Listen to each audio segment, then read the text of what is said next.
చైనాలో ఒకప్పుడు పిల్లల్ని కంటే పనిష్ చేసేవాళ్ళు. స్టెరిలైజేషన్ ఫోర్స్‌ఫుల్‌గా చేసేవాళ్ళు. అంతేకాదు ఎక్కువ మంది పిల్లల కంటే ఎక్కువ ట్యాక్స్‌లు ఏసేవాళ్ళు. బలవంతంగా వన్ చైల్డ్ పాలిసీ అప్పట్లో రుద్దారు. 1970స్‌లో అక్కడ జనాభా 1 బిలియన్ 100 కోట్లు అవుతుందనే భయంతో అప్పటినుంచే వన్ చైల్డ్ పాలిసీ స్టార్ట్ చేశారు. కానీ ఇప్పుడు చైనాలో మొత్తం రివర్సు. పిల్లల్ని కనమని చెప్పి ప్రోత్సహిస్తున్నారు. అంతేకాదు చైనాలో ఇప్పుడు పిల్లల్ని కంటానికి బర్త్ కంట్రోల్ పిల్స్ కానీ, కాంట్రసెప్టివ్స్ కానీ, మిగతా ఏవైనా బర్త్ కంట్రోల్ టెక్నిక్స్ ఉంటే కనుక వాటన్నిటి మీద విపరీతమైన ట్యాక్స్లు వేసేశారు. 13% ట్యాక్స్ జనవరి 1, 2026 నుంచి చైనాలో అనేక ప్రోడక్ట్స్ ఏదైతే బర్త్ కంట్రోల్ ప్రోడక్ట్స్ ఉంటాయో వాటి మీద వేసేసారనమాట. అంటే బర్త్ కంట్రోల్ అనేది ఉండకూడదు, పిల్లల్ని ఎక్కువ మంది కనాలి అని చెప్పి. అసలు ఫస్ట్ టైం 30 సంవత్సరాల్లో చైనా ఇలాంటి నిర్ణయం తీసుకోవడం అనమాట. ఇదంతా ఎందుకు తీసుకుంటుంది? చైనాలో జననాల రేటు, బర్త్ రేట్ బాగా తగ్గిపోతుంది. మనకు తెలుసు చైనా ప్రపంచంలోనే 2వ అతిపెద్ద ఆర్థిక వ్యవస్థ. అయితే ఓ పక్క దేశం రిచ్ అవుతుంటే ఇంకో పక్క ప్రజలు ఓల్డ్ అవుతున్నారంట. అదే ప్రాబ్లం అక్కడ. పనిచేసేవాళ్ళు తక్కువైపోతున్నారంట.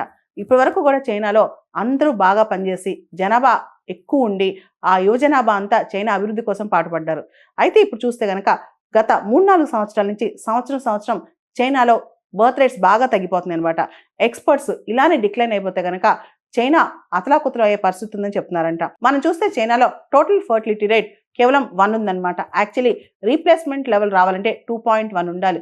కానీ చైనాలో 1 మాత్రమే ఉందన్నమాట. లాస్ట్ ఇయర్ చైనాలో జనాలు చూస్తే కనుక 9.54 మిలియన్ ఉన్నాయి.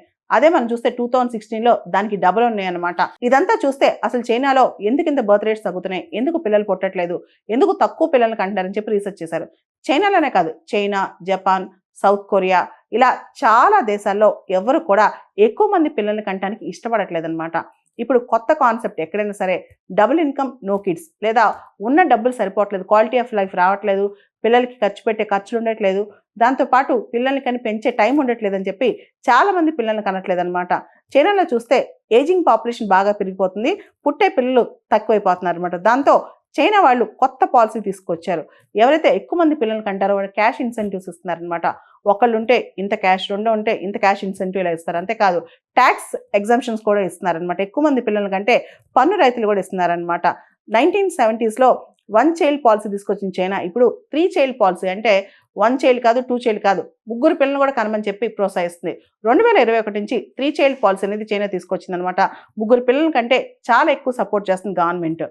అయితే అక్కడ పిల్లల్ని కంటానికి మాత్రం జనం ఇష్టపడట్లేదు. లివింగ్ కాస్ట్లు బాగా పెరిగిపోతున్నాయి, అర్బనైజేషన్ బాగా పెరిగిపోతుంది, సోషల్ యాటిట్యూడ్స్ బాగా పెరిగిపోతున్నాయి. దీంతో ఎవరు కూడా పెళ్లి చేసుకోవడానికి పిల్లల్ని కంటానికి ఇష్టపడట్లేదు. సో చైనా ప్రభుత్వం అక్కడ యూనివర్సిటీస్ అన్నిటికి కూడా ఒక ఆర్డర్ ఇచ్చింది. మ్యారేజెస్ గురించి పాజిటివ్ యాటిట్యూడ్ తీసుకురావాలని, బర్త్ రేట్స్ గురించి పెంచాలని చెప్పి, అదేవిధంగా చైల్డ్ నర్చరింగ్ గురించి వాళ్ళ యాటిట్యూడ్ మార్చాలని, పిల్లల్ని పెంచడం చాలా ఆనందంగా ఉంటుందని చెప్పి అందరికీ నేర్పించాలని, అలా ప్రత్యేకమైన లవ్ ఎడ్యుకేషన్ తీసుకురావాలని చెప్పి కూడా చైనా ఇప్పుడు యూనివర్సిటీస్ అన్నిటికీ చెప్పిందనమాట. చైల్డ్ కేర్ సబ్సిడీస్ ఇస్తూ, free public schools, free pre school training ఇస్తూ, అదేవిధంగా బర్డన్ లేకుండా పిల్లల్ని ఎలా పెంచాలనే దాని మీద ప్రత్యేకమైన ఎడ్యుకేషన్ కూడా తీసుకొస్తుంది చైనా. ఇన్ని కష్టాలు పడుతుంది చైనా ఇప్పుడు దేశంలో పిల్లల సంఖ్య పెంచడానికి, జనాల సంఖ్య పెంచడానికి. ఒకప్పుడు అసలు ఆపండి, పాపులేషన్ కంట్రోల్ ఉండాలని చెప్పి గోల్ చేసిన చైనా ఇప్పుడు పిల్లలు ఎక్కువ కనమని ప్రోత్సహిస్తుంది.